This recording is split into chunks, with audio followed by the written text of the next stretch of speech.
Hello friends, welcome to my channel.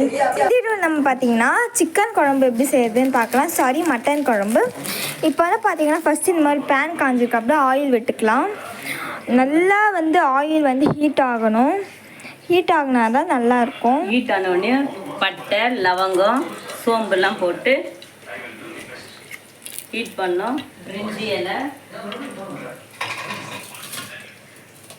ரொம்ப விசிறு, அப்புறமா வெங்காயம் சேர்த்துக்கணும். வெங்காயம் சேர்த்துட்டு நல்லா ஃப்ரை பண்ணணும். போட்டுக்கணும். நம்ம இந்த ஆனியன் ஆட் பண்ண உடனே கறிவேப்பிலை ஆட் பண்ணிக்கலாம்.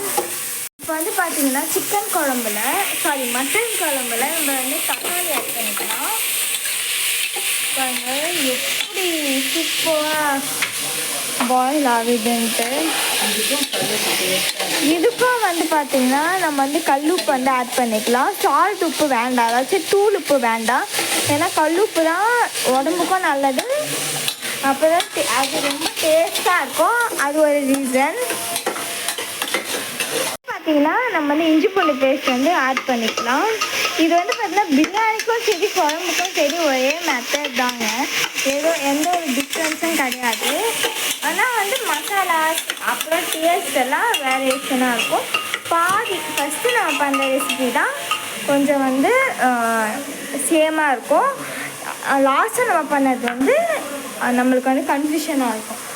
நெக்ஸ்ட் பார்த்தீங்கன்னா இஞ்சி பூண்டு பேஸ்ட் ஆட் பண்ணதுக்கப்புறமா கொஞ்சம் நம்ம கறிவேப்பிலை சேர்த்துட்டு நெக்ஸ்ட் பார்த்தீங்கன்னா மட்டன் பீசஸ் ஆட் பண்ணிக்கலாம். ஆட் பண்ணிவிட்டு சில்லி பவுடர் உங்களுக்கு தேவையான அளவுக்கு நீங்கள் சில்லி பவுடர் ஆட் பண்ணலாம். நீங்கள் ரொம்ப ஸ்பைசி சாப்பிட்றீங்கன்னா நிறைய ஆட் பண்ணலாம். அப்படி ஸ்பைசி கம்மியாக தான் சாப்பிட்றீங்கன்னா கொஞ்சம் ஆட் பண்ணலாம். இந்த மட்டன் குழம்புலையும் அந்த மாதிரி புதினா நம்ம ஆட் பண்ணிக்கலாம். ரொம்ப டேஸ்டியாகவும் அது இடத்துல நல்லா ஸ்மெல்லியாகவும் சூப்பராக டெம்டிங்காக இருக்கும் பார்க்குறதுக்கே.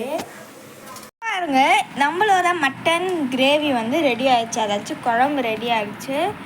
இது இப்போ தான் நான் சாப்பிட்டு பார்த்தேன். மட்டன் பிரியாணி வச்சு சாப்பிட்டு பார்த்தேன். சூப்பராக இருந்துச்சு. நீங்களும் இது வீட்டில் கண்டிப்பாக ட்ரை பண்ணுங்கள். எந்த ஒரு நான்வெஜ் நீங்கள் செஞ்சாலும் லாஸ்ட்டு ஃபைனலாக புளி ஆட் பண்ணிக்கோங்க. ஏன்னா அந்த ஸ்மெல் வராது. நீங்களும் இந்த ஒன் டைம் உங்கள் வீட்டில் செஞ்சு பாருங்கள். சூப்பராக இருக்கும். தேங்க்ஸ் ஃபார் வாட்சிங்.